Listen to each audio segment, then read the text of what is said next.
Sa kapapasok na balita, DILG at Philippine National Police mariin din na tinuligsa ang fake video na ipinalabas ng isang grupo sa Estados Unidos.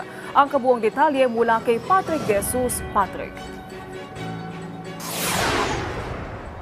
Naomi, tinawag na malisyoso ni DILG Secretary Ben-Hur Abalos ang pagpapakalat sa peking o sa umano'y peking video ni Pangulong Ferdinand R. Marcos Jr. Ayon kay Secretary Abalos, patungkol ito sa di umano'y paggamit ng ilegal na droga ng Pangulo. Ipinag-utos naman na ng kalihim sa PNP ang pagbuo ng isang task force para imbestigahan ang pagpapakalat sa peking video. Dagdag ng kalihim, sa tagal niyang kakilala ang Pangulo ay malayo ang kanyang features mula roon sa nasa video. Narito ang pahayag ni DILG Secretary Ben-Hur Abalos mula sa katatapos lang na press briefing dito sa Camp Crame. Isang tingin ko pa lang nakita ko na ito sabi ko wala ito. No? Kayo na mismo maghusga. Tingnan niyo itong maigi itong larawan na ito. Kaya nga ito ay of course aking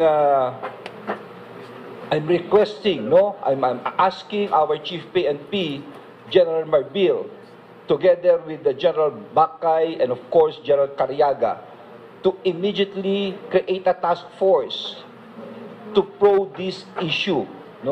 Talagang imbestigahan nilang maigi ito. Probably tawagan nila at they coordinate also with the ICT.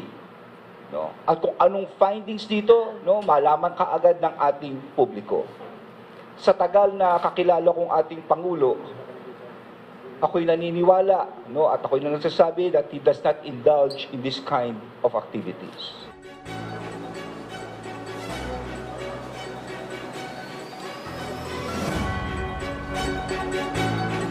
Naomi, ayon sa PNP, maaaring maharap sa reklamong paglabag sa Cybercrime Prevention Act ang mga nagpapakalat ng video.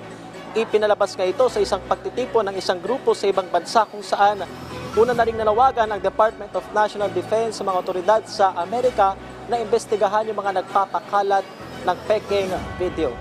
Paalala naman ni DILG Secretary Ben-Hur Abalos sa publiko na mag-ingat o wag basta-basta maniwala sa mga larawan o video online at maingat nga sa pagbabahagi nito, lalo't talamak yung paggamit ng AI o Artificial Intelligence. At Naomi, yan muna pinakahuling ulat mula rito sa Camp Crame. Balik sa inyo.